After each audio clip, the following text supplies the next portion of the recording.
booster ignition, and liftoff, and all systems are go. Welcome to the Lesbo and The Bean universe. Lesbo and The Bean. LATB, LaTB, where mixed martial arts and the UFC get silly. Big silly. Buckle up and move your tray tables to their upright position. And please, somebody shut that baby up. It's time for Lesbo and The Bean. Welcome back, episode 161, UFC 231, Scotiabank, Canada. The morning after. Woo! What a pay-per-view we had. We told you it was going to be a hot one, and it was. Fights were showing up all night long. The fans were there from the beginning till the end. I'm still high from that amazing fight night. It was. It was for the hardcores, in my opinion, the fight night of the year. It was a great card. I thought it was so amazing. It was purely skill set, no namesake. I think the crowd was educated. Everything was perfect except for the announcing, but we'll get into that. What a display of fight. I think in the two best goats, like well-rounded, the two most well-rounded woman fighter in the UFC and the most well-rounded man fighter in the UFC both won last night, in my opinion. That's maybe why I'm so high. It was, again, night that's to remember. That's a lot to say, I know. It is a lot to say, and I don't think that you're wrong at all whatsoever. Like we said before on our breakdown, this is going to be something you're going to watch for a long time and keep picking up new shit. We saw people in peak performances the entire night through. I mean, barn burners. There was a couple decisions, but hey, we got those right. So it all worked out. Making money on the DK, making money straight up bets. Where do we the last time we were with you was Wednesday, so we had a press conference in between then. Right. The open workouts. And the weigh-ins. The weigh-ins, everyone. What a beautiful professional weigh-in. Other than Moicano, who was the alternate and didn't make championship weight. Just throwing that out there. And neither did Chukagian. Neither did Chukagian. It wasn't championship weight. So she didn't make championship weight either. Just in case, yeah. Because she could have been in that potential. I was surprised that Chukagian was third in the UFC. And at 125. Would that have swayed us from our pick at all? I think it would have given me more of an unbiased. It would have made me second guess it more. But guess what? Sticking to the guns, and it worked out. Definitely biggest. You know, if you follow us, you know that Evil Eye blocks us. I realized on Weekneck Baby, my personal Twitter account, she didn't block me, so I got to compliment her, and it felt really nice to send her like, congratulations, homegirl. Yep. Like, we'll get to that too. But. Definitely. But we should start from the bottom all the way to the top. The order did change a little bit in the week due to those fights falling out and whatever. So we started out with Rakic. What's his first name? Versus Devin Clark. We have... I think you're right, Alexander Rakic versus Devin Clark in a round number one finish into 4 minutes. The 9,500 DraftKings fighter ended up really showing out, getting over 100 points. This was, though, a really rough way to start the night. The ref is one of the worst calls I've ever seen in MMA. We had a downed fighter in Rakic with one hand down, then both, and still eating knees directly to the head.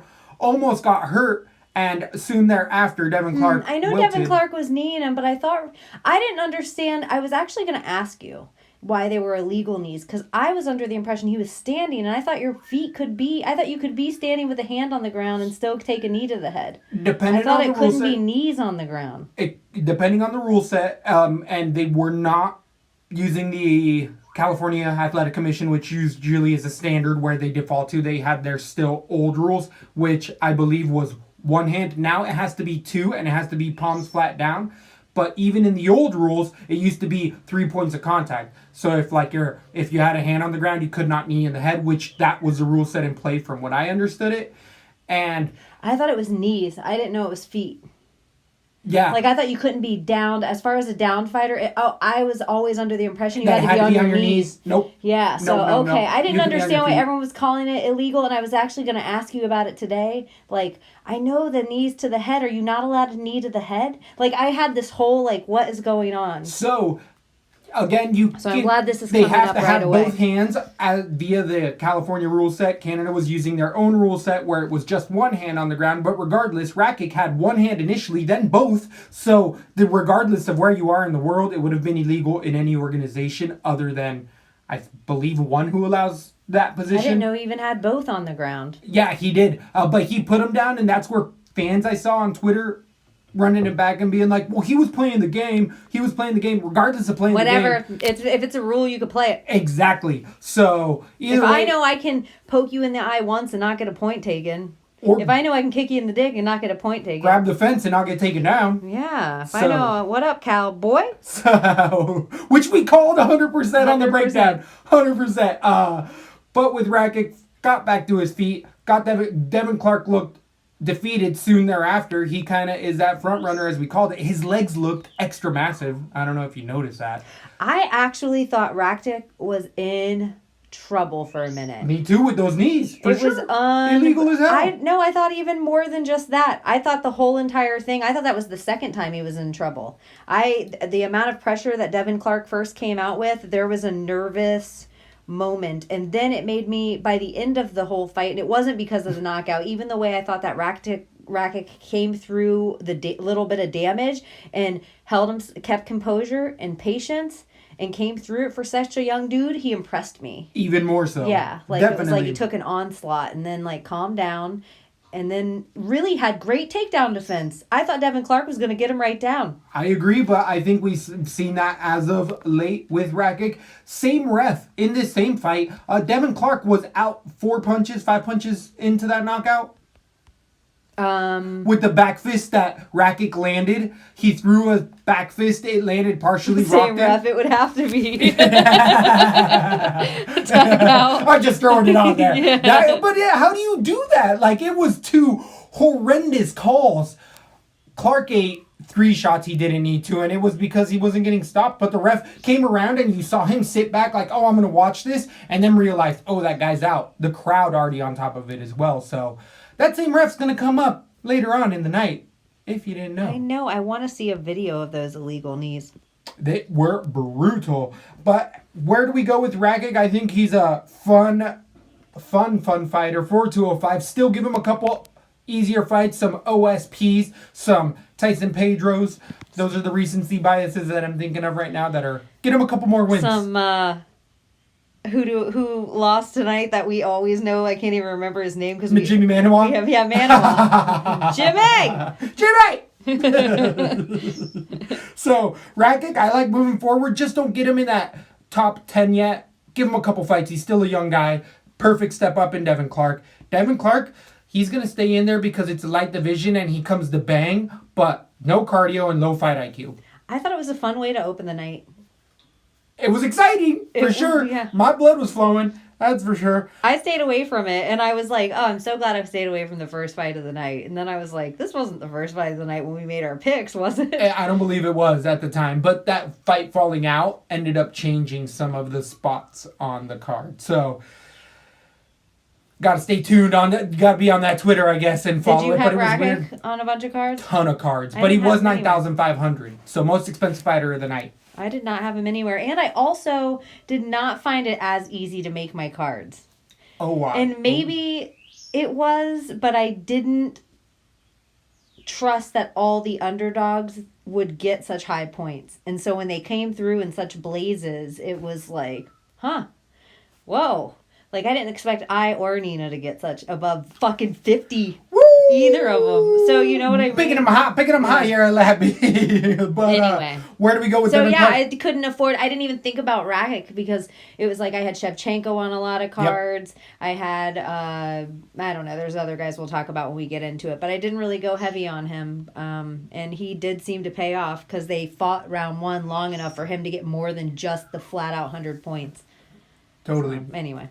Where do you go with Clark in this after this? Or Rakic for that matter? I'm ready for them to grow Rakic. He impressed me more than I thought. I don't think he's a flash in the pan, and I don't really know what we're going to see from Devin Clark from here. I think he finishes some guys. Low-level guys, right? At the bottom end of the spectrum in the 205 division. But, yeah, he could get a couple losses in there with the style he brings where it's killed or be killed. You know, he's going to live a little bit longer than most other First guys. fight of the night. Fun one. On a prelim, Devin Clark. I don't know where you go from here. That's where... Rakic, I think, is a much higher step up than Yeah, I think you people should think. crawl your way up the card. That's how I kind of think, too. The same Makes way you sense. crawl your way up opponents. I think that... So if you lose the first fight of the night, I think, bye-bye. Ooh. I don't know if that's a new... Interesting. I wasn't impressed by Clark. He had that flurry, and then that was that. We haven't been impressed for a while. But I don't know how hot I could be on Rakic. Okay, we could move on. Moving on to the 155 pounders. This fight card was so good. I'm just smiling ear to ear thinking about it. We had Diego Ferreira versus debuting on 4 days' notice, Kyle Nelson via TKO round number 2. A lot of people surprised that this went out of the first round. I also agreed with that and was actually pleasantly surprised by Kyle Nelson. He came to bang, was swinging really hard, landed a couple punches that rocked Ferreira, and even teeps that hurt Ferreira badly before the Reaper came into town and cleaned up, because Ferreira is a better fighter all the way around, especially on short notice. I actually like Nelson, especially if he goes back down to 145. He showed a lot of really good stuff in there, but his gas tank wasn't ready on 4-day notice to take on a UFC fighter. So Ferreira, keep on climbing. I mean, I see him being a top 15, top 10 guy right now. I don't know how I feel about him. I'm more stoked on Kyle Nelson going forward. I agree. Ferreira. I like what I saw. Ferreira too on a win. It's a weird fight for anyone when you have to take that fight on a short notice. I just felt like, wow. I did not think Kevin Nelson looked good in a lot of places in there. And maybe it's good that Diego Ferreira is such a, we're going to hear this word a lot tonight, professional, that he really took his time and didn't put himself in too much danger in there to get the job done. Like, didn't try to get it done quick or, you know. They were swinging. Both these boys were swinging. Yeah, it was unbelievable. It was a fun fight. It was a good fight. It was a fun fight. And I love it when underdogs of this magnitude, which the lines weren't out, said, oh, it's going to be 500 minus 500 Ferreira. That's exactly what the lines came out at. The Bean having a little predictive right there, but... Yeah, it stayed the same. It stayed the same as the other one. I think you said that on air. Did it? I don't know. Yeah, you said it's going to come the DraftKings line. On DraftKings, it did say the same line, and it did. But I think betting-wise, Ferreira wasn't as big of a favorite. With Nelson, I like that these underdogs go in and they're like, whatever, I'm going to try to get the win because I got nothing to lose here. And it makes for a good fight, so leaves a good taste in your mouth. Taste in your mouth. Moving on to Diego Lima defeating Chad LaPree. TKO round number 1, 1 minute and 37 seconds into it. LaPree's, I think that this was his retirement fight unofficially. I feel like in a month or two, he's going to not call his contract back in and just step away to be a preacher. That's what I see in my crystal ball. How do you feel like this goes on? Oof. I don't know what I take from either fighter going in this fight. I definitely won't be a high on Chad going forward anymore. And I kind of wasn't originally. And then it's like Elias Theodoreau, that Canada tough house, got a little rub off on Chad LaPree. And I was, his hands were looking better and better. But he's just an older guy. I think maybe he started a little later than everybody else. And I agree with you. I think for his sake, like that should be that. There's no He's reason. been talking about it subtly. I was hearing more stuff as the week went on. That he's starting to talk about things outside of fighting. So he could be getting done with it. What I was really betting against was Diego Lima's chin, but it didn't even get tested in there. LaPree came out very tentative and just looked very gun-shy in there and threw a slow feint and was countered by a left hook that was a one-hitter quitter, walk away, one and done. It was do you feel super high on Lima from here? No, I do not at all. Either. Yeah. So that's where this fight definitely one to look back at, and I still think I'm going to bet against Lima more often than not.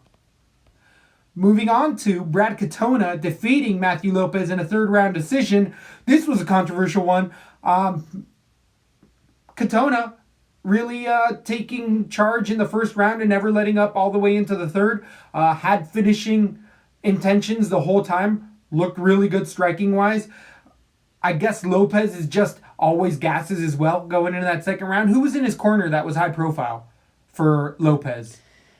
It was someone in there we know. I know. Gaethje. You're so right. Justin Gaethje. All week at weigh-ins, Yep. he was everywhere. You're so right. But a little Gaethje-esque in there where Lopez willing to take the damage to dish it out, and eventually he slows down and just takes the damage without dishing it out. And I feel like that's what pretty much happened this He's fight. a 125er. He just can't. There's no 120. There's no reason for him to go down. It's a good point. Or he could maybe be putting the muscle on more and more potentially. But I'm not super high on Katona. I don't know what I think about either guy really going forward. So on the this fight. controversy came here when I thought he was out. I thought he had submitted him in the final seconds of the round when he let go of that crucifix rear naked choke. He turned over. Matthew Lopez turned over and dived right into the canvas. And then the same ref, this is where he comes up, helps pick up Matthew Lopez and is like, I'm not calling that fight off. That's good. He was out. I don't know. I disagree. He was out. I disagree. It was a shit In ref. my opinion, I felt like Joe Rogan was such garbage tonight and got so biased from the first fight of the first night and called out a whole bunch of shit in an unprofessional way and made everybody else's opinion bias of the ref for the entire night. I felt Matthew Lopez did everything that he could, and if that round was 5 minutes and 3 seconds long, it would have been an easy decision or easy to not have for Katona to have the submission win, or even 1 second longer, but it wasn't. The bell went off. Matthew Lopez rolled over. He was a little weak. I think he went to go get up and he didn't realize how much blood had stopped going to his brain. He was like that next second away, but it wasn't yet. So I totally agreed with the ref there and felt like he made the right call by being patient enough and stopping it just on time at the buzzer. That's why it's called Saved by the Bell, in my opinion. I disagree. I thought Katona finished him. But had decision on my pick regardless. So for me, it ended up working out. I thought Katona decision. I had Katona decision. But that's how I thought Katona won the fight regardless. Regardless, it was a 30-27 type of a fight. Lopez never really had anything off in there. There wasn't. And Joe Rogan had to prove his point 4 times. Like, I thought you won it in there by submission. I thought you did this. That was bad reffing by this. Like, homie, why don't you just praise the guy right now and get your ego out of there and what you thought happened and give this guy his shine for a second? Right. He's worked all this time to get there. And Katona actually, what was his call? He had something pretty unique to say, didn't he? He was a Canadian guy at SBG. Oh, and Joe was loving that SBG camp. Kavanaugh, one of the best coaches I've ever seen in my life. Once in a lifetime coach, all time. I'm like, who else has come out of there? Gunny, who didn't go to that camp for this fight, just throwing that out there. Best he's ever looked. Yeah, but I disagree. I don't think it was the best Gunny ever looked at all. And we can get there when we get there. We'll get there. I guess that's my bad. Jumping the gun there. But I agree with Rogan. I wasn't liking how rude he was getting, and I loved it when he was on with Dominic Cruz, where Joe Rogan started to talk the same boring points of the changing of the 10-point system, and then talks about the same other diatribe stuff where Dominic Cruz, who doesn't go with it and says, hey, this is disrespectful. These guys have waited 2 months to get on here. We need to talk about their fight. And Joe's like, you're right. And they talked about the fight. Where here, who was with him? Freaking the Irish Dragon, Paul Felder, just went into it and was like, yeah, and they just kind of went into podcast mode at times instead of talking about, I'm like, whoa, these are positions happening right now, guys. They were so biased and so I agree. Every fight of the night they decided on what fighter they personally liked better, and then it was like the other fighter would get 5 punches to the fighter they both decided to like one, and it would be a legit good punch, but they would never even tout off anything about the guy or woman who was picking the other apart. And I felt like the last 2 fights of the night were so like, you would have thought if you just turned off the fight, if you just were a blind person and only had Joe and Paul to go by, you would have thought Joanna and Brian Ortega were winning both those fights. It was unbelievable. It was unbelievable when I was listening. Like, they were talking about Joanna or Shevchenko like she was a wilted fucking fighter. It was unreal. They acted like she had never been in a 5-round fight. It was really like an odd... so much of it was...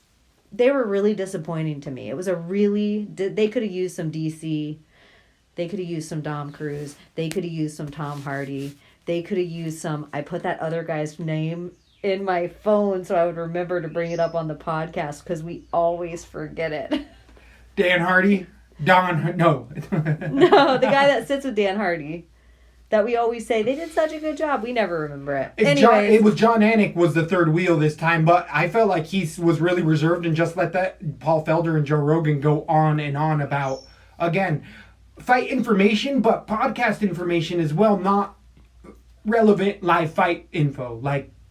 And it was mainly Joe getting off topic, because Paul Felder will be a badass commentator with the right dance partner.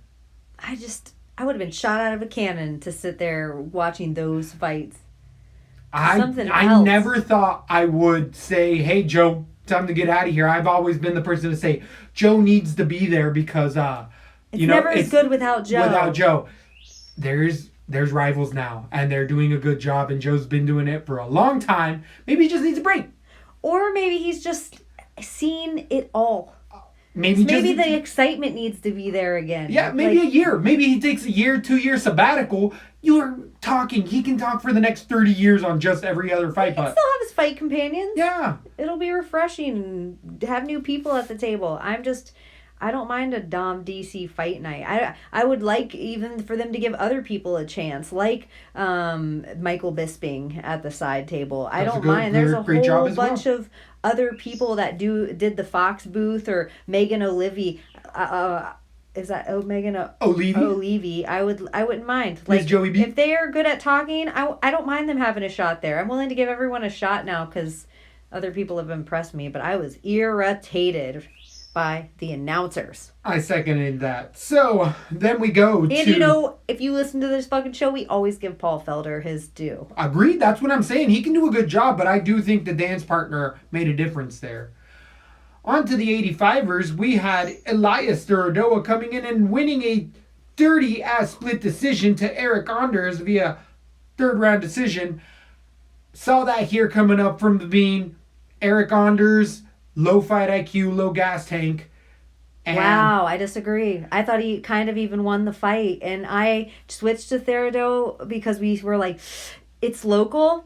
Let's switch to Elias. But I even felt like the audience knew Elias lost and they were booing the decision. Elias Duradoa does this in every single one of his fights.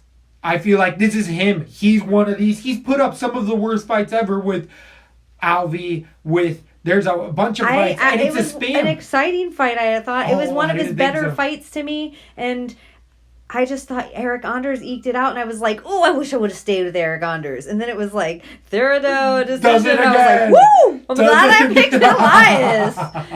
You did switch live on the air. Yeah. To Therido. But I actually thought Anders eked it out, so I was watching it with unbiased, like... By far, Anders did so much more damage. By far. It could have been a 10-8 round in there at times. Therido got ragdolled. Oh my God. Was it the second round? Because I think you're right. Yeah, I feel like definitively Anders won the second round because it could have been a 10-8. And actually, I feel like he knocked him down twice. I could have said a draw because I could have seen Therido. That's what I thought it was going to be. Yep. A draw because he knocked him down twice in the second. Yep. I would agree with that more so. Maybe Elias took the first, maybe he took the third. That second could have been a 10-8. That could have been a draw. There was also a ref out there that was decisively on the other side where two judges would go, judges, two would go one way and the other one would be like a 30-27 when the others had 29-28. And it's like, whoa, that shouldn't have been a split. What's going on, 10th Island? Where do we go with Therido and Anders here? I'm excited for both guys. This was I thought that Elias got ragdolled, but the fact that he had such an amazing chin, no one talked about it because of Brian Ortega's chin later on in the night. But Elias really showed that, wow, if this guy, he is really similar to Holly Holm in a lot of ways. That if he actually was a little more aggressive, he could be a whole different, he could take a step up in like 5 places in the division. For me, Elias Duradoa, and I feel like I've started to finally break down his style because everyone's like, it's so unique. He's so like throws spinning back fist, throws all this like fake stuff. Do you know when you're kids and you want to throw a punch at your brother and then run away into the other room and close the door? That's the style he's using. He turns, and he throws a punch as he turns. I mean, we saw standing hammer fists that were just like hammer fist, right, left hook, kick, and they weren't meant to land. It's just because it's volume. I was actually impressed because something you said on the last show that I was just like, it is dead on. Thank you. I feel like I called this spot on. His fight, and no, you didn't. Oh, I thought I called it. You called his style spot on. Oh, That's okay. what I was going to give you credit for, is that Chukagian and him did the exact same thing. Thank you. And I also, Anders did better in this fight than Agreed. you were going to give him credit for. That's the only thing that you didn't. But you called Elias' style so spot on, and even I laughed out loud watching the Chukagian fight, thinking back to it, and how I was thinking of that woman 3 feet in front of I getting beat the fuck up. It made me laugh out loud. Then I was thinking back to the Elias fight, thinking, oh, he did the same shit. Like, what is he kicking at? And I even said it. Oh, there are a lot. He's gonna throw 3 times the volume and still land more punches just because he's throwing 3 times the amount of volume. And that is so true to Chukagian as well. It was just 100%. like a whole bunch of non-committal bullshit. And anyway. So, with that non-committal bullshit, we had 125 You never know if Elias pounds. is going to win, but if he can take a fucking beating and then get a shitty... Cardio's guys. Yeah, I think he always is going to win the decision in Canada and always lose it everywhere else. That's my thing with Elias. Okay, we'll have to keep that. We'll have to keep that in mind. And you're right too. Has to have an aggressive fighter. He's gonna. It's almost that Holly Holm thing. Yeah. Alvy, they just sit and watch each other the entire time. Definitely a great call there. So then we move on to the. Did Anders look better to you than he had previously? I thought his cardio looked better than it had ever had. I wish he had haircut better. I hated his hair.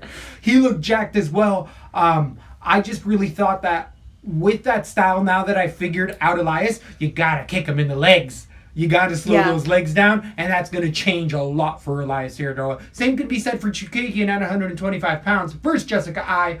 Big underdog coming through. We had her at plus 145 here when our podcast came out. Ended up going to plus 195. Put money on that as the week went on. And Jessica I did exactly, I feel like, spot on what we said. The takedowns mattered, even though I gave the takedowns more credit in my head watching the fight coming up. I thought Chukagian actually defended him well. And luckily for her at one point in time, Jessica I, that takedown defense came at the end of the round. It didn't count as a takedown, or Chukagian would have won that. But dirty ass split. I'm surprised Chukagian was third in the division. I really thought she was going to be like in the top 15, not top 3. So maybe Jessica 10, maybe top 10. But Tatiana Suarez, I thought, was there. I agree 100%. So that's Shevchenko's most dangerous fucking foe. I forgot she was even on the horizon. That is a scary woman, Tatiana Suarez. We don't even discuss that right yet. So Jessica I immediately has to move into that third spot, right? They actually, everybody's already talking about it. Ivor Shevchenko next. That's and I'm what like, you don't were saying. do this You to were my saying girl, that. Evil Eye. You said this. You said this. I'm a bigger fan now of Jessica I. Me too. And I don't want them to feed her to Shevchenko yet. Agreed. I would rather her fight Tatiana Suarez first, and let's see who gets through one of them, and the winner fight Shevchenko. Give Shevchenko, your girl, some time off. Homegirl has been, regardless that she's only fought one time in the last, she has been training for 3 fights in a row that have fallen through. From True. Amanda Nunes one fight, and then she fought her. Then she had to wait for, she fought that one girl, murked her. Then she had to wait for the champion to get around to it over a year. She's like, I will not sit for a year. I will defend my belt. We can talk about her later. But now I's in that discussion. So it just, draws up. That's what I does next. This is a weird division. With the weird division, there's a lot of room. I don't think I is gonna take felt like another fight. Chukagian, in my opinion, eked out the win. Even though we both had eye decision, I felt like Chukagian eked it, and everyone in the room I was watching the fight with, when I was like, her nickname's Blonde Fighter, they were Cringed. pissed. They were like, fuck that bitch. They were so pissed. It was other ladies, I'm assuming, in there. And they were like, what? How would you even describe her like that? And I'm like, well, look at those two right now. If I was like, the blonde one, you guys... And they were furious. They were like, she deserves to lose. Yeah, they didn't even care. They were like, Evil Eye's an okay nickname. Yep. Everybody liked Evil Eye better. And that was weird. Like, And it's so fitting. how times have changed. It's so fitting. 135 Eye, no one likes. Agreed. 125 Eye, Nobody likes. I like her now. So you're I like upset. her So too. she wins. No. And then Joe Rogan gets in the octagon. And Jessica Evil Eye, I like Evil Eye, especially when she win me some fat stacks. So if you're listening, girl, it's a love Why hate are you relationship. looking at her butt, fat stacks? But it's the truth. Have you seen the photo that she was actually talking about with Joe Rogan? Yeah, I remember the whole incident. But that was still 3, 4, 5, Okay, here's 8 what I years was ago. thinking. 8 years ago? This is really what I was thinking. That picture happened so long ago, and Jessica I probably said, when I'm in the octagon with Joe next time, I'm going to tell him this. And then the way Joe's contract ended up working out, he only does pay-per-views if they're domestic and, I guess, Canada. So she hasn't had the opportunity to either win one or be in the octagon with Joe at a pay-per-view in so long domestically that it's taken that long. She's been holding on to that story for that long. Yes, she's like, one day I'm going to win and I'm going to say this to Joe Rogan and I'm going to get to be on his show.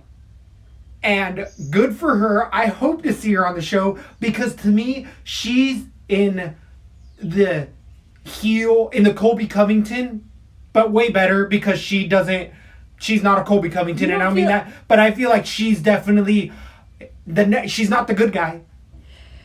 Do you feel like, for me, Jessica I's the last of a dying breed? She's very a Tanya Evinger, just a little more abrasive. I just think, no, I think she's Ronda-esque a little bit. Yes, that too, which I feel like also, it's gritty. love or hate. It makes you cringe, but I also just think her age and the time she is from, the Betchko Hea, the Misha Tate, the Ronda Rousey, no one else has, it's like being a child star. Nobody else has made crossed the bridge into this new era of UFC. And then we have fucking Jessica I. No. It's insane. She's legit. Crossed the bridge. She's legit. And it's like, it's just humbling to myself. Like, I love that this sport is going to teach me something new every day. And these people with hearts like this are going to teach me new shit every day. And now I'm a Jessica I fan. Definitely. Hey, but you got to have believe in yourself because if you don't, nobody else is. And no one else is going to think you're evil. Exactly. With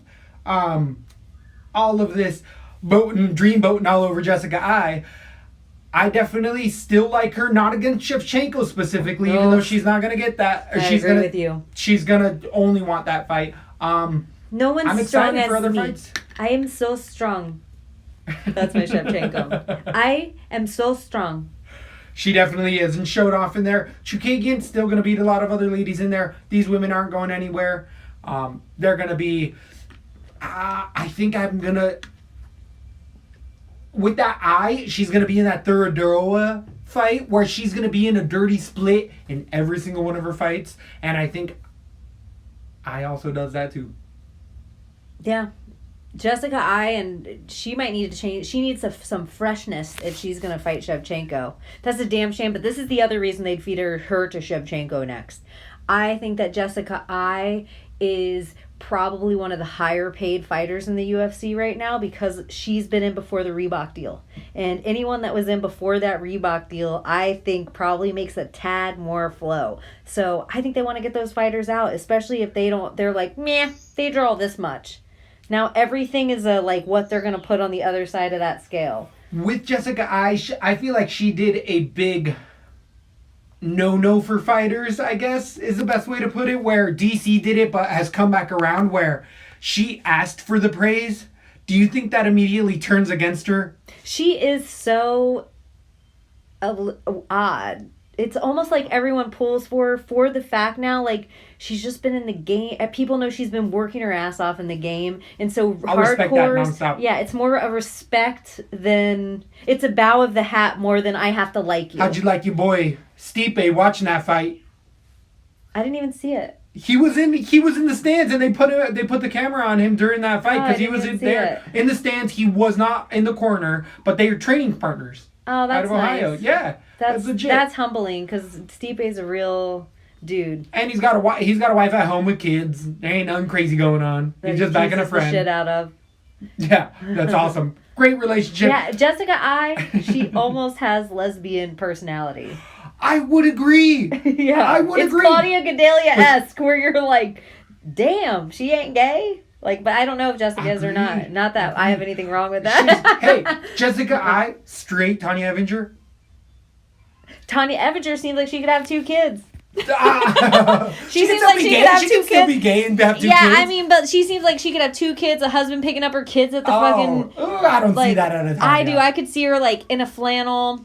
Like, just in a different state, like in one of those Midwest North states, Dakota. running a tractor. Yeah, no, don't you know? Like, I totally... Anyway. So that's what we take from that. That's what we take from that. Good on you, Jessica. You're doing well. Glad to see it. Moving on to the 155ers, we have Gilbert Burns versus Aban Mercier in a third round decision. The Canadian gangster comes up short again and actually has been in more trouble than we've ever really seen him in there.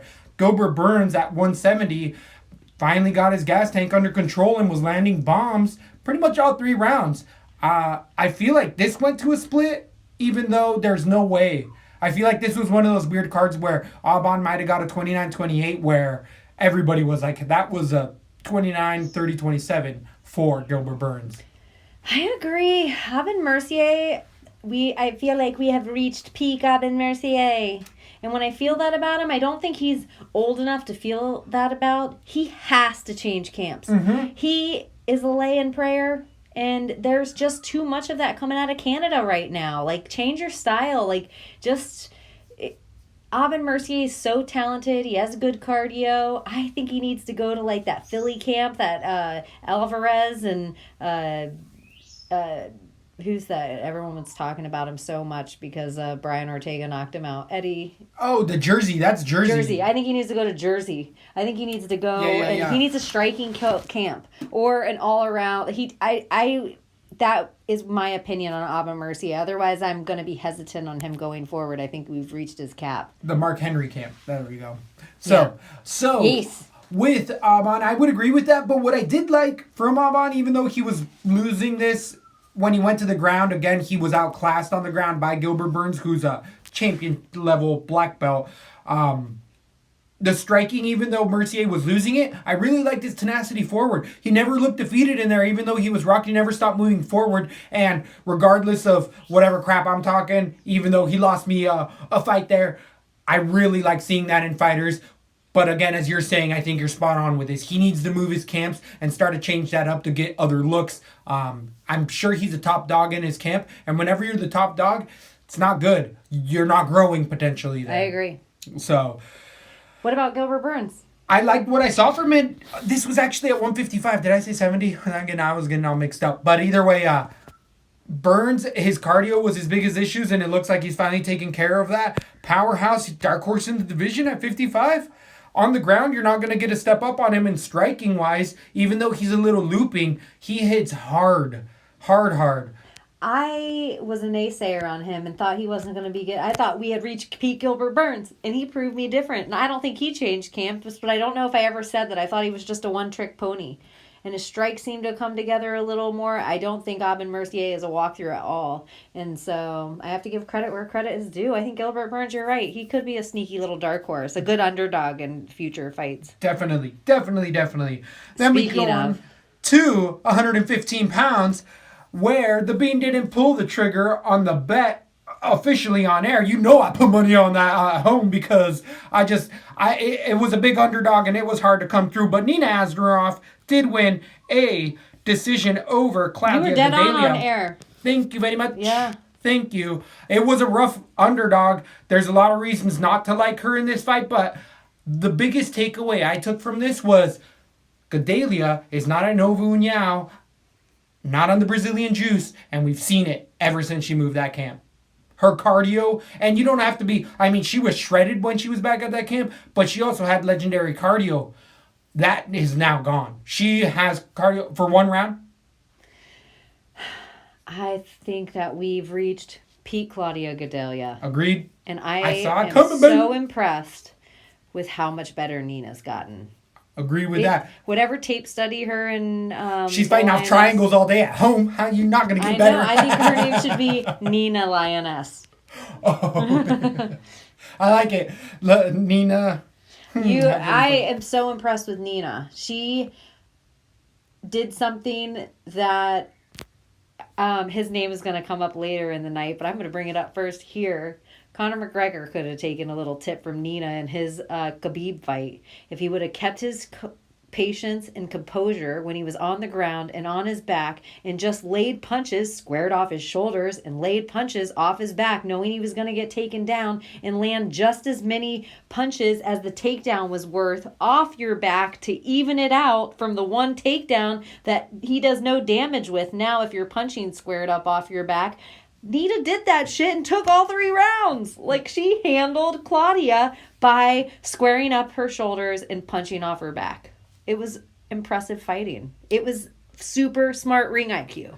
It really was. I was really surprised, and what I didn't like on the workup into the week was Asnaroff saying that this is make it or break it. If she loses this, she doesn't think she's going to make another run, especially at her age. And then that she said at the last 3 fights, too. If I just lose it, I'll be done. I'll be done. And she keeps winning, and I'm like, I don't like when people say that, but it's been working for her, so... Maybe it's different for ladies. Yeah, right? I have nothing to lose. I'm married to the best fighter ever, and I'm totally comfortable with that, and, and now she's just letting it go in there, and... Right, has no... Yeah, exactly. And there is... Totally could be a truth to that, because when you're worried about it, there is a different level of pressure instead of just...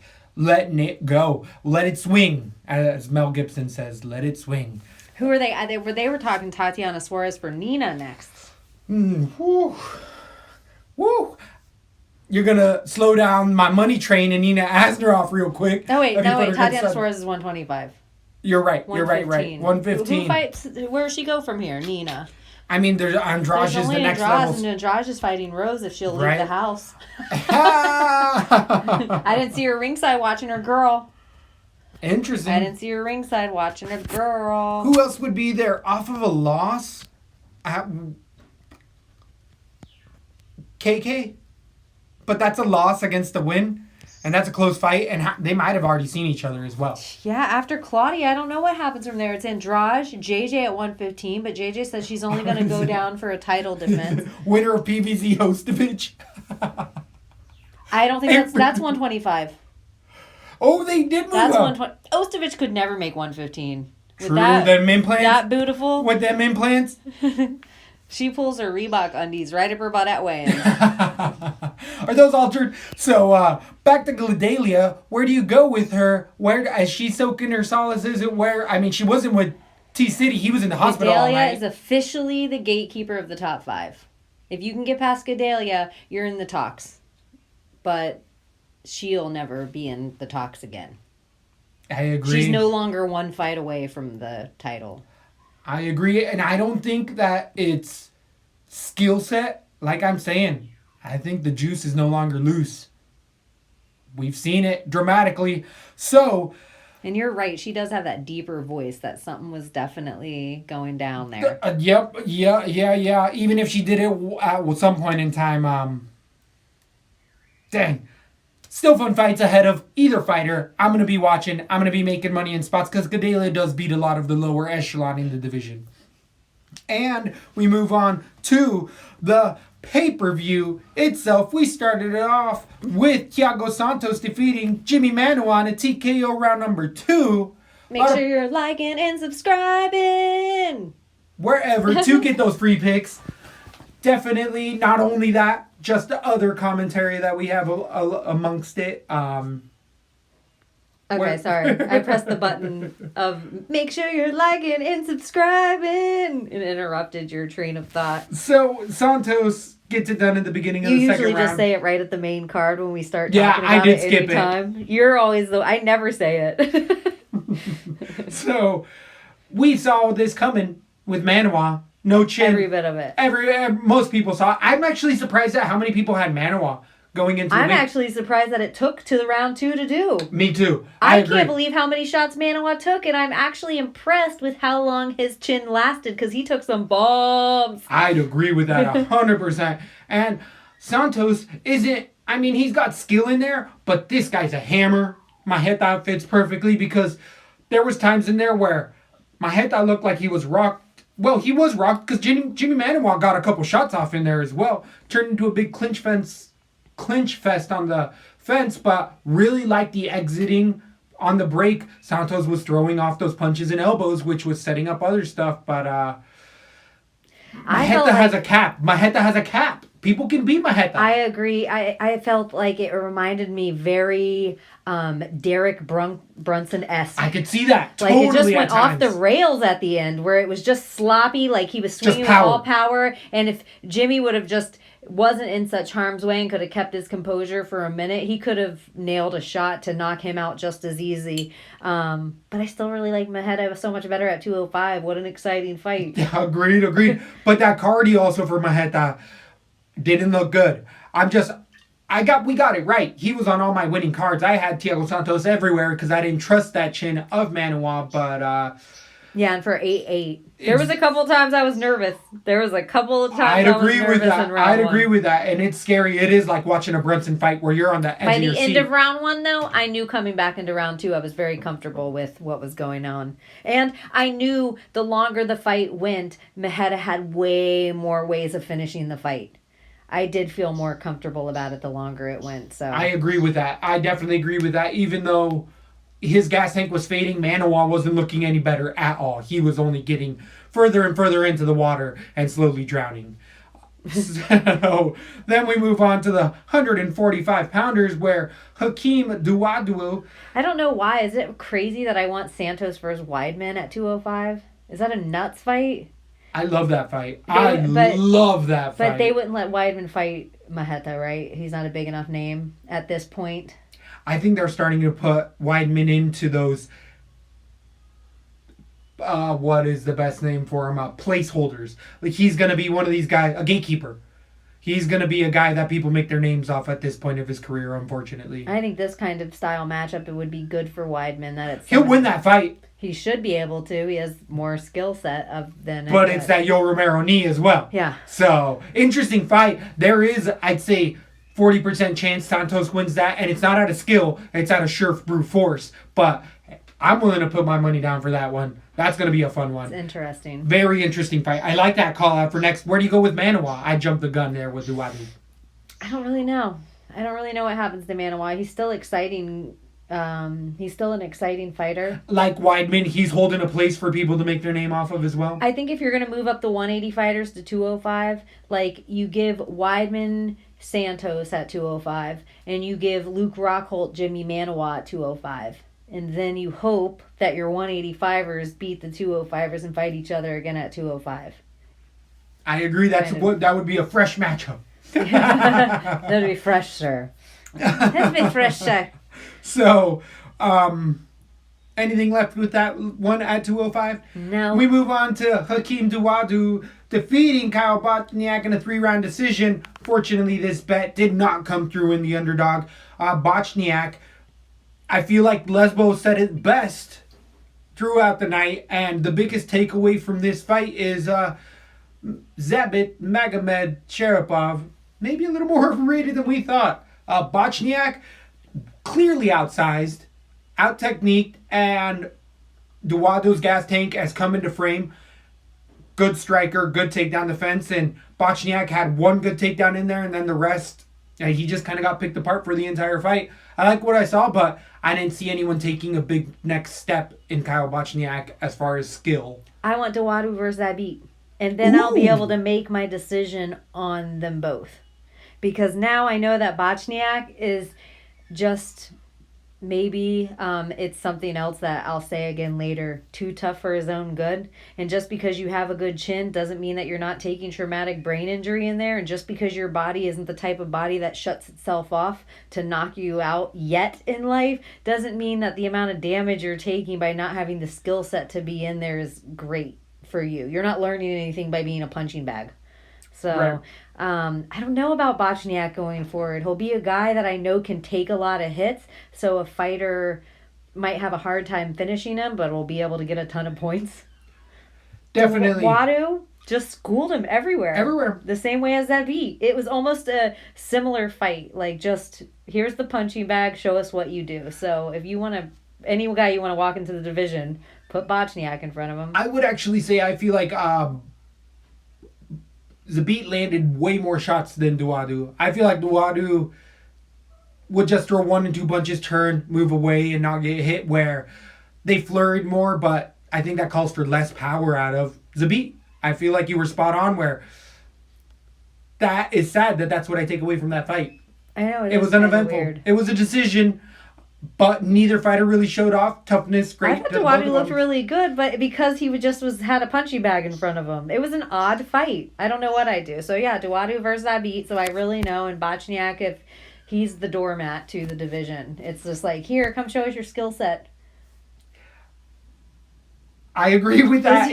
I'm sorry to call him a doormat, but it sucks. It is. You're spot on. Whatever. I feel like We're not trying to be professional analysts. We're trying to make people laugh a little bit. Maybe make them a little bit. Jessica I upset me. I got burned. We're She burned me. game. She burned you, Jessica I did? No, I just felt bad because I'm like, You got pink eye? A little bit of pink eye. Someone was cutting an onion in the room. I just felt half bad because not only did she block us, because it let me know that she's listening to the fans, and I'm like, oh, we talked a bunch of shit. No, this is what I really think it was. Way back when the 125 first opened, everybody just immediately, especially us, where if she would have known longer, or if fans would have listened longer, they would have known we've been Team Bullet since day one, and it had nothing to do with I coming into the division. But they were slated against each other forever ago, and we were just Bullet hard. Yeah. So it was never that we were super anti-I on Twitter. It was just that we were hard, That one heavy on the fight. Bullet. Right. So she blocked us, and she's missing so much chance. Look how much accolades we gave Jessica I today. And she'll never know. I got pink eye. She'll never know. Everybody else is just going to ask her lame questions and let her... No one's going to just tell her, we just blew sunshine up her ass this episode. I guess. But sunshine's the you're best right. disinfectant. Very true. For that pink eye. Very, very true. We go on into the 170 pounders, where we had Gunnar Nelson coming in defeat. And you're not a doormat, Kyle Bochniak. Defeating Alex Oliveira. Definitely the truth. He lost a submission to Gunnar Nelson. This was a fun first round. We were all over Alex Oliveira's here, another underdog, thinking he was going to use the fence like he did. Oh, he totally did. We called it. And then he got stopped and got talked to, and Gunny was about to re-get control. And then the fight got stopped before they were reset, and it was like, well, you just fucked Gunny twice. And Joe Rogan and Paul Felder were even like, if it's that blatant, you got to take a point. Because it was. There's no way that takedown wouldn't have happened if he didn't grab the fence. Like, both of their body weight was held up by a hand. But they were going by such old rule set that if you had 2 feet on the ground, you couldn't take a knee to the head. With Gunnar Nelson, steroids were still allowed. That's how old the rule set goes. Boom! Boom! Got him! I felt like Alex Oliveira looked so good in that first round. I agree, but I feel like I'm not impressed with Gunny. I thought, so in the second round, you duct tape a razor blade to your elbow, and that's allowed? That old rule set. That old rules. But I feel like I summed it up very well. It's like trick-or-treating in the 80s. Like, you got a friggin' or in razor Australia. blade in your apple. In Australia right now. What happened? And I almost think that he could have broke a bone or something here. The way he grimaced and the way... 29 stitches later. 29 stitches in that one cut. But before that, in the first round, I feel like what happened here is Alex Oliveira played with fire for too long and eventually got burned. And that is, in that first round, piecing up Gunny on the feet. On the ground, was confident in fighting Gunny's technique on the ground off and landing so much damage because he was landing shots on Gunnar Nelson in that half guard. Gunnar was trying to go for leg locks. Comfortable. And just sitting there and punching him in the face. He tried to go for a leg lock to a heel hook that he easily got not even out close. Of. Yeah. Nothing close. But what that did was set a false confidence in Alex Oliveira in that second round where, again, Alex Oliveira's takedown defense isn't as good as I thought. Gunny did a good job of getting him to the ground once, and then the commentator said it best. They're like, watch Gunnar not be as sloppy as he was that first round. And he wasn't. Didn't give Alex Oliveira any room to breathe. Moved to full mount very quickly and landed elbows as viciously as we've ever seen him. As you said, as soon as that landed on the forehead, you saw Alex Oliveira grimace, turn over, and give up that choke. He didn't give a fuck. He wanted out of there. That's where I had to say it wasn't even a combination and it wasn't a whole bunch of elbows. Alex Oliveira was kind of doing everything good, of fighting off his back. Totally. Everything still seemed fine. Holding on, waiting to get stood up. And fighting really low, kind of going all the way down toward Gunny's like crotch and waist area, hugging him tight so Gunny couldn't get any punches or damage off, like you're saying, waiting to get stood up. So he was defending things right. He was doing so much small stuff that I'm so glad the latter I've gotten in the years of watching UFC, I notice now that he was doing everything right. And one elbow landed and split him from the rooter to the tutor. For sure. Holy and we saw him lose a third of his blood in 2 seconds. You know in The Shining when the elevator doors open? Yes, 100%. I thought two twins were there, like, come play with me. Come on, Gunny. Come on, cowboy, come play with me. Oh, that's out. To me, that's a poltergeisty. No, don't go into the light. Carolyn. So, Oliveira, he's going to have a lot of profile fights. I love him dancing, singing. I love everything about him. Win or loss. I love that he cheats. I was taking a list of all the cheats he was going to do so I could just be like, look at he like one dick kick, one eye poke, one fence grab, one glove grab, one, and just he's going to do one because he's a perfect type of veteran. He's a Daniel Cormier type of veteran. He understands the rules. Yes. Where he gets a warning for everything and then he seems like he would fight if they let him fight every single day of the week, he would come and do it and enjoy it. Except for this last fight because of the stitches, he'll wait 2 days. But yeah. Yeah, he'd fight with stitches if they'd let him though. He just seems like he doesn't take anything personal. He's a fun guy. He's fun to watch. It's an honor, Cowboy Oliveira. Agreed with that. And Gunnar Nelson, I wasn't impressed at all in the whole fight. He laid one good elbow. Agreed with that. And got a submission that if you look back at it, didn't even have his underhooks. He had one arm. Oliveira gave up. Oliveira completely tapped to the elbow. Yeah, so he didn't do anything impressive the whole time except the one elbow. So, yeah, he won a fight, but I'm hesitant on Gunny. I'd agree with that 100%. And I'm still high on Alex Oliveira going forward, so take it what it for. I'm in that boat. Put me on that train. Choo, choo. Moving on to the co-main event, we had a decided decision. Valentina, champion, Shevchenko, finally retires from the LaTB Legion. Yes, as our one to watch. As our one. We got to now sit on the tape, look back, and all the ladies, and see who we pick next. That's I don't even have to wait. It's Tatiana Suarez. Oh, damn! Putting Bean on the spot. But you can Putting Bean on the spot. You can do some tape work. I'm going to have to do some tape study. I can't bring it. It might be Jessica Andrade. Maybe you'll think it's Nina Ansaroff. Do we want to get the fans involved, or is this only presidential decision or co-host decision? I think it only is us. Yeah, I agree with that, actually. I don't know why I threw it out there. Lesbo, the bean, and the soup. And the fans. And the fans. But Shevchenko, I mean, was it all 5 rounds or was it 4? And it was just like, oh, that seems like work. Then I'm going to have to add up all the ways That's what I was thinking. All of a sudden, bit off a bit more than I could chew there a little bit. My bad. So, who else bit off a little more than they could chew? Joanna Jędrzejczyk ended up just losing, even though the significant strikes were even. Takedowns ended up coming through. Trips coming through for Shevchenko. the harder shots landed for Shevchenko by far. More shots, just few. It was very close. She had more headshots, more kicks, less on the body, and then 5 takedowns to none. Takedowns won that fight for sure. At 125 pounds, who do you see contest Shevchenko? Who do you see as a real spot? Let's talk about the fight first. First of all, you were dead on. Joanna did a lot better than... She was a little more rugged than I thought she was going to be. But I also... Something was different about this. Even though I felt like Joanna was handled everywhere, the third round felt like it could have been close to JJ's round. And I also think, in the same way that Max had the third round, hey, everyone, in a 5-round fight, every fighter, even like in a 12-round fight when you're watching boxing, they give up some rounds on purpose. 100%. And it's called strategy. It drove me crazy the way the announcers were talking about Bullet Valentina like she was wilted. I felt like every time she reminded me, her judoka tosses reminded me of Ronda. There's no one quicker. She doesn't even need head movement because she moves out of the way before it gets there. Why waste any energy on head movement? It's unbelievable. It was Joe saying that and actually Felder sticking up for her, right?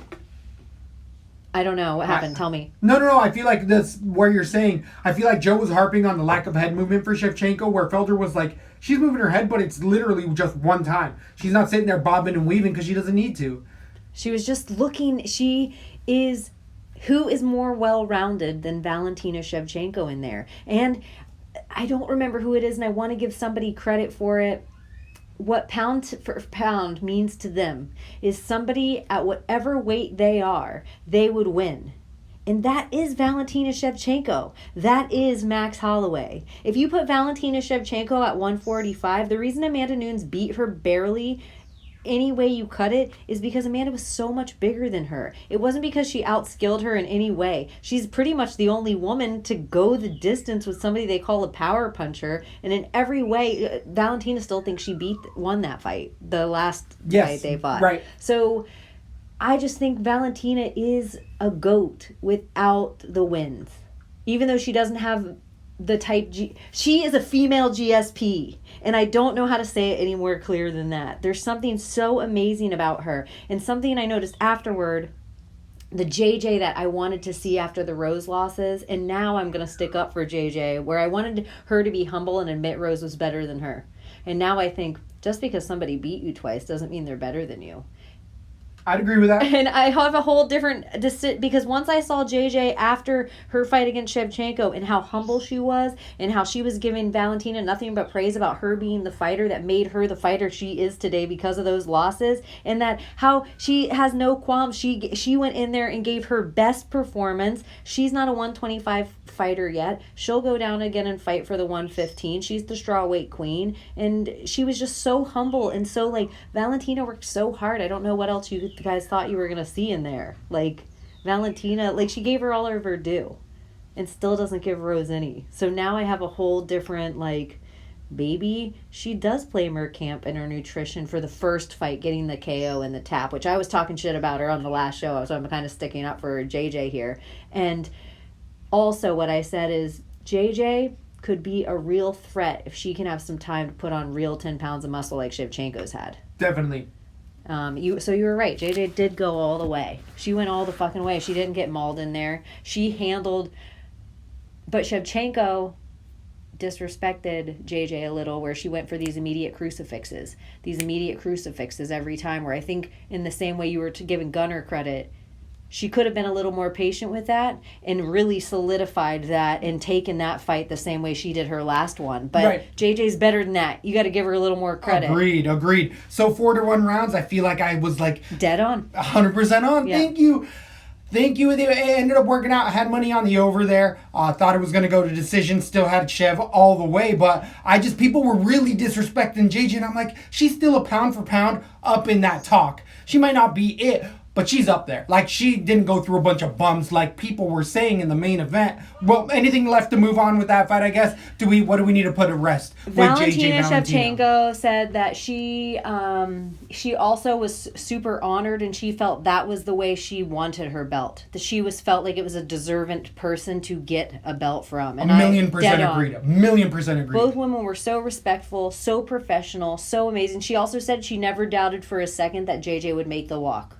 For 1 second. Okay, I would agree with that 100%. She said too. she knows JJ's very professional and dedicated fighter and blah, blah, blah, blah, blah. Yep. And so I thought it was a beautiful display, a beautiful fight. And if you have somebody out there who's never seen a lady UFC fight, I think that is one to watch. They both did amazing things in there. I don't think Shevchenko was ever really in trouble. The only time she kind of was, in my opinion, she was taking her down round so she could come back and keep laying it out. But I am impressed with how much damage JJ took and in there in a different way than Brian Ortega. Yeah, I'd agree with that. Rolled with the punches much, much better. And if JJ fights Rose again, she wins that fight, in my opinion. Interesting. Yes, that's how different I feel about it. I feel like, this Shevchenko fight was just what JJ needed to go down and beat Rose. I would agree with that. I think that you're making really valid points here, and it's still going to be a fun division, regardless of where they go. Oh, the other thing that Shevchenko said, she'll hold the belt until her sister fights for it, and then she has unfinished business with Amanda Nunes, and she'll wear the 135 belt one day. Why do you think we're such big fans of Valentina? Because she's a fighter's fighter. She's all about the female fight GSP. What is it? Valentina Shift VS verse. Yeah, VS. Yeah. Yeah, it's not good at VBS. Valentina Bullet Shevchenko. VBS. One thing, and maybe it's the opposite. I feel like it's a perfect way to walk into a fight. Maybe I disrespected JJ a little. And the opposite of that should be said about Brian Ortega. Everybody gave him way too much respect walking in there with Max Holloway. 1,000,000%. We didn't hear. Not at all. We knew what Ortega really had down the pipeline, but as I was going to unofficially try to segue earlier, as well as I was saying, where people were saying on Twitter that Max Holloway had fought nothing but people on the end of their career and they weren't at the best of their prime. And I'm like, that is bullshit. Max Holloway has fought top-level fighters, only come up short. Rarely. I have to say this. Whew. Every single person that Max Holloway fights, same as Tony Ferguson, who is a fighter that will come up later, Whoop. every single person that Max Holloway has fought, the reason that they're at the end of their careers is because he takes 2 years off their fucking career. Agreed 100%. He puts them through a war. So what we know officially, Drake curse not going. That didn't work. It doesn't matter in a blessed era. Doesn't matter in a blessed time frame. And there's no way in hell that Max Holloway is 5'9". There's no way in hell. No, he's 5'11". He's 5'11". T City's 5'8". Oh, I thought TCD was supposed to be like 5'10" back in the day. 5'8". Okay, and Max okay. I thought it was saying like 5'9". I think he just looked so huge next to Frankie Edgar. But Max Holloway definitely is going to be moving up to 55. He alluded to that a bit, but breaking down the fight a little bit more. 3, 4, 5 punch combinations. I don't know if it's so definite that he moves up. We can talk about it later. Definitely. Just to break down the fight. Yeah. It's ended up going into the 4th round. Here, the Bean has somewhat of a rule. I forgot to say it, but I did so myself. I put money, especially when you're getting plus 1,600, plus 2,500 for the 4th and 5th round, Max Holloway. I ended up switching my card from decision on the show to a 5th round finish.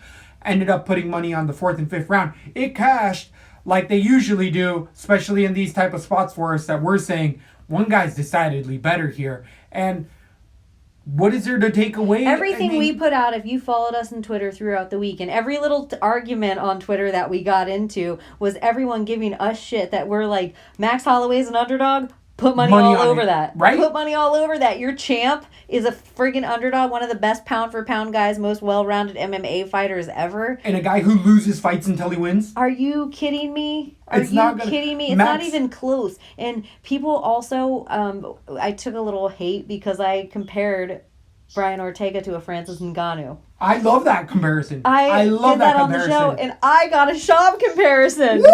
That they were like, oh, that's Shab Escoview. Call him. That hurt, Gillespie. I thought a little bit, but then I was very validated when the fight turned out how it did, where I'm like, Stipe can take Ngannou into the deepest waters in the world, and just to make him pay. Like, you thought you could stand level with me? Right. You thought because you took a fighter out at the end of his career? That's what Brian Ortega does. To Edgar. Yeah, or any of the fighters that he fought. I feel like a lot of that Moicano fight, though. That Moicano fight, but he was getting picked apart until the third round. Until then. And Moicano... Even with Clay Guida, same thing. He's on the... Yeah, Clay Guida, end of his career, but Moicano's also on the horizon as one of the guys that could be fighting Max for the belt. I would agree with that. That's a fun fight. But there's a lot of fights at 145. What did he... do in the fight? Where did he do at any point in time? Because I didn't see it. I don't know either. He tried... in my opinion, he had like a 3-punch combination that ended in an uppercut that he tried so much. The Frankie. I had a telescope. I could see it. It was so telegraphed. Do you know here at LaTB that we have a little theory when Brazilian Jiu-Jitsu guys knock people out, then they think they're strikers against strikers and get picked apart? And you can tell that Brian Ortega has no fast twitch muscle. Look at his body. Agreed. And he tried to have a stand-up striking game with Max Holloway, and Max showed him. I felt like he said what Gedalia was going to be saying later to Ortega. There is levels to this game. There is levels to this game. Max was not in trouble at all in the fight. Ever. People are like, oh, he got wobbled, and I was like, I think he was giving up that round. Make sure he could carry his cardio longer. People were saying, is Max winded? No, it's a 5-round fight. Definitely. It was driving me nuts, Joe. Agreed, and he's been there how many times? He's seen 5-round fights more than me? What's he talking about? 5-round fights against Jose Aldo. Yes. A guy who notoriously puts people in trouble into the 5th and 6th round. In the 4th and 5th round. But with Max Holloway in this, he's ready to turn around soon. Again, we didn't see him take much damage at all. I kind of went a little ham online not even ham, but I just was a little pissed, and I felt like the corner should have thrown the towel in before the doctor stopped that fight. And it was a stop due to eye injury? To me, it wasn't eye injury at all. I felt like he was showing all the signs of concussion. He was so lethargic. He wasn't fighting back anymore. He probably shouldn't have gone back into the 4th round, in my opinion, and it should have been thrown in the 4th. The amount of damage he took in that fight, I don't think we're ever going to see the same T-City again in the octagon. I think he had years taken off his fight career because his corner should have saved him from himself. And I know I'm going to get shit for that because there's a lot of T-City fans, and it doesn't mean I don't love him. I just think him being... The Gracies don't have a great UFC record. People would argue against that. I know. Maybe lately, from what I know. And well, no, they won the first tournaments ever. Yeah, first tournaments ever. Yeah, true. Yeah. We've gone a little ways since then. Yeah. Gone a little ways. That's what I mean. They're the just Gracie not... family, they got just a contingency of people that regardless of what you say, they come hot at you. Yeah, I know. And it's just like, they're no 10th planet. Oh! Damn! Surrey Cruz. But, with Brian Ortega, do you think like a Ngannou, he can come back and the tired ass line? I mean, we say it here as a tired line, we're making fun of it, but it's still so prevalent. Let anybody win a round and they're back. Oh, yeah, you're so right. Anything. They're back. How many times we had to see it in the night? How many times they were like, Gunny Nelson's back. Shut the fuck up. I would be pissed if it was me. If I'm Gunny Nelson, I'd be like, I never went anywhere. I had to get surgery on my knee, bitch. Yeah, I got poked in the eyeball, fucker. Get out of here. Like, I'm home. Like, every time I go to work, my animals aren't like, you're back. Yeah, like, I don't know. Maybe they are. But that's all everybody and anyone's saying. T-City, I would like him to take like 9 months off. And this is the other thing I think for T-City. Homeboy, you want to strike? Why don't you surfer? Why don't you pack up your little baggies and take a flight out to Hawaii and stay with Max Holloway for 6 months? Damn. I think that would be amazing for you. Who has better hands to show you? Like, I'm the type of person I would want to learn from who beat me. I would agree with you, but if we're going to dive into the Gracie lineage and the way they do stuff, they don't like to let people go. Like, if you try to leave if you make a name, which T-City has off of that Gracie, especially one of the oldest camps in America, I don't think they'll let him go. Forever. I don't think they'll let him go. I just think he needs to be a traveling samurai a little bit if he wants to strike. If he wants to continue to strike. And I think he could show Max a thing or two about his ground game. I think, especially if Max is going to be taking that Tony Ferguson fight. Damn! Real quick, will Brian Ortega still flip a bitch? Yeah, I still really like Brian Ortega, and I thought he was humbled harshly in this fight. We said his ego got carried away with him. 100% spot on with the Rousey call. About everything. With the movies bullshit. Yeah. With the I had KO round good. 3, so he went so much further than I thought he was going to go. And technically, if I were Brian's corner, it would have been KO round 3. Definitely. But so I really like T-City. I just think Max Holloway is that much better. I'd agree. So as you were saying, Tony Ferguson, Max Holloway, saying he'll defend or... Which we predicted before it all went down, and we got hate online for that as well. Predicting... We said, there's really nothing left for Max at 145. There's fighters coming up that are deserving, but Max in super fight realm. Yes, he should fight Tony Ferguson. True. Everyone's like, that's so stupid. Only Tony versus Khabib. Only Tony versus McGregor. Only Tony versus... And then Tony said, hey, Max, if Khabib ducks me, how about we roll this out? And Max is like, let's do it, brother. Yeah, and he said people confuse him for Tony all the time. I love Max Holloway's post-fight press conference and all of the other stuff where he doesn't even care if it's Tony. He'll fight the daddest man on the planet, DC Cormier, because you know that Hawaiian boy likes to eat. Yeah, he's like, I don't care. I love it. Do you think they shouldn't let him go down to 145 anymore? Do you like what Dana was saying there? Yes. I do too.